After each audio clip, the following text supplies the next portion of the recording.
Gender is weird. Let's clear the air up. But a lot of people say race, things like race and gender aren't real. They're just like things made up by society. Even if that is true, I think we've come so far in the society that we can't even say that because it's a bit invalidating. It's like saying race isn't real. And yeah, sure. It isn't. It's a thing made up by society. It's not really real. It's a category made up by colonizers. To the to all the people that have been oppressed due to their race, it's very real. So it's belittling and oppressing in itself to say that it's not real. It's the same thing as the gender thing. I could say gender's not real, but to so many trans people, gender is real. So it feels shitty to say that, so I won't say that. And I also don't think it's like completely true, just with everything that's going on. I don't think it's right to say it's not real. I've always been very gender bendy.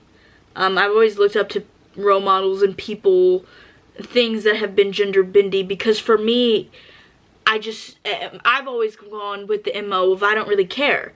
Emily Dickinson, in her poems, she would always bend the genders and use different pronouns for herself, because at certain times you feel like certain things, and in the grand scheme of things, it doesn't really matter. Like, I don't know if I'm contradicting myself here, but while gender is real, it's also not real. And I think it could actually be a paradox, and I think I'm gonna contradict myself because that statement is true. Gender is real, but it's also not real. Yeah.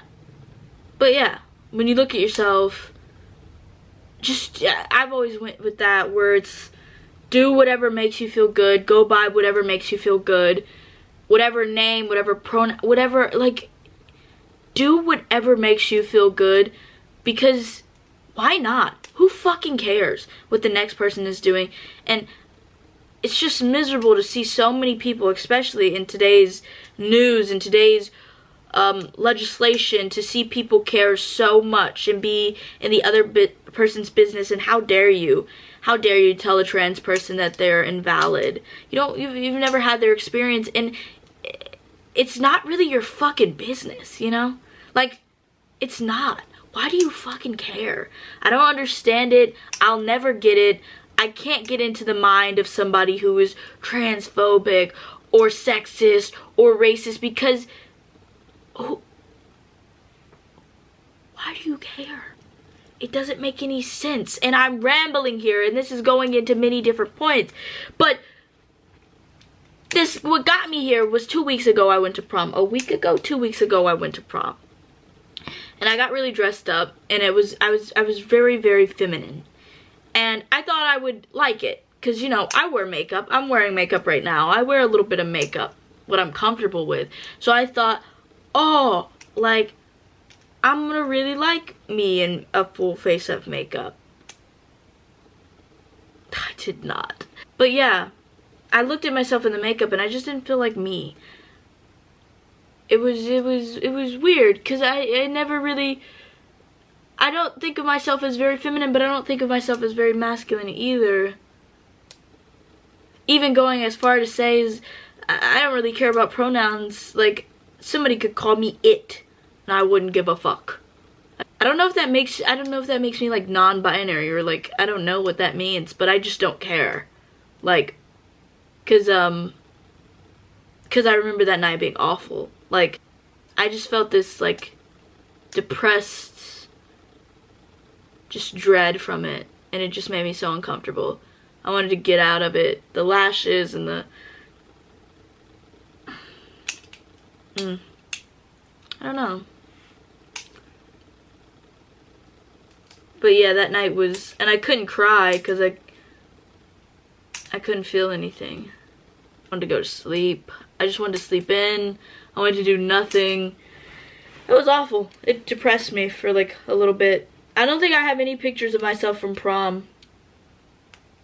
Gender dysphoria is very interesting. I remember Amanda Bynes, hearing about Amanda Bynes when she was doing press for She's the Man.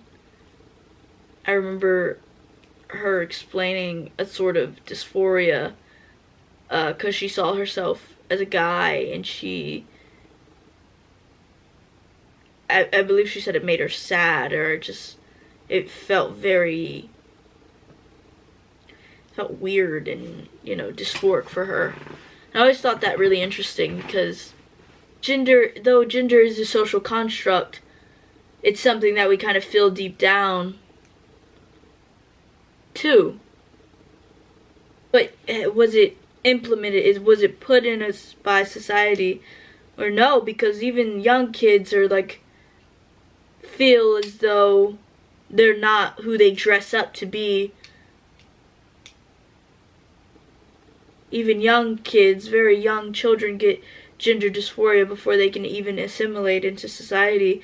So, and been happy. It's not a new thing. Transgenderism isn't a new thing. I feel like, I don't know why in, you know, postmodern society in 2023 we're so obsessed with it when it's been going on for so fucking long. Like, I feel like it was more acceptable in the 90s, and now there's a bit of a, like, I don't know what's a better word, but almost like a satanic panic, but for trans people. So like a bit of a trans panic going on, or even a queer panic with the whole everything, especially like Florida legislation, Southern legislation.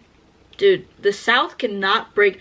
They let in slavery, and then the evil of the South has just, it's never changed. Georgia's taken a turn for the, you know, a lot of black people are in Georgia. I used to live in Georgia. A lot of black, a lot of queer, a lot of gay men, a lot of queer people live in Georgia. I know from firsthand. Seeing, it's just so, it's a lot of black people in Georgia. A lot of people of color in Georgia also. Odd.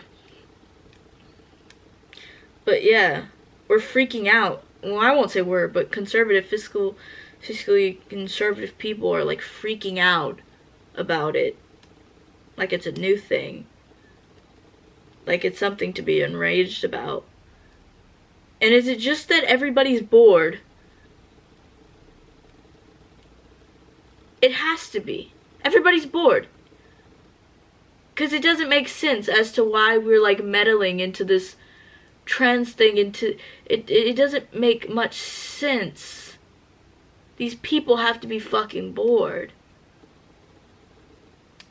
And now we're in this age of social media where like losers get on their phones and say things for shock factor and can say really fucked up shit and get like a character like Marjorie Taylor Greene. She's barely even a fucking politician. She just runs around Capitol Hill and runs around DC with her phone out, chasing Dems and yelling like a fucking clown. I don't know what's going on in her mad mind. Ronald McDonald over there. What the fuck? Being so the vitriol of homophobia, racism, and sexism from the 1900s really made it kind of taboo to talk about. Saying things like the F slur, the N slur, saying things like that became really taboo. And then people fought against it. But in the 1900s, it wasn't really taboo. It's kind of like, you just said the N-word. Like, I was obviously dying down in the later years, but, you know, people were just fighting against it. And then we got to a place where we're like, okay, that's not cool. And then somehow during like 2006, that long stretch of the aughts, and the tens and coming into the teens, people started really hammering into like edgelord.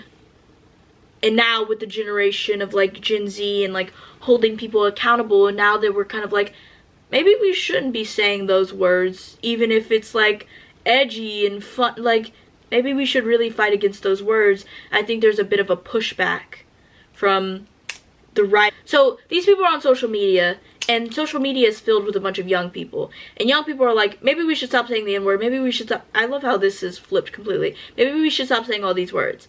These older people get onto social media and get tricked into thinking that the rest of the world is very like Gen Z and very, oh, we should stop, when in reality a lot of the world isn't very SJW. You know, people still love South Park, people still love these things. It's not like that. It's not. I love it when people on social media are kind of like, let men be men. Bitch, nobody's fighting against that in real life. No, like, you're on an echo chamber, you're spending too much time on your phone. That's not an argument in real life. Men are being men everywhere. You're fighting something that is an imaginary boogeyman on your fucking Twitter account. It's not a thing that's happening. It's not relevant. That's what I think is happening. But there's not even a lot of trans people, or a lot of, like, for example, trans people are in less than 1%. You're being tricked into thinking, you know, it's this big thing, but it's just not. And that's why it's so important to fight back against it, because a lot of these trans people are killing themselves and are put in harm's way or more violence. And not only does it affect trans people, but actually, when we target trans people, I don't know if these fucking idiots realize this, but most people that get hurt are cis people. Like, some cis old woman just got the shit beat out of her because she was thought to be transgender. Like, that, you fucking idiot. I just went through so many topics. Fuck Fox News, Fox News? Fox News, and fuck Marjorie Taylor Greene. I'm not even gonna call her what I want to call her. Marjorie Taylor Greene's a cunt. Love you guys. I don't know what this video was. Bye. I'll be honest, I wasn't devastated, but you could.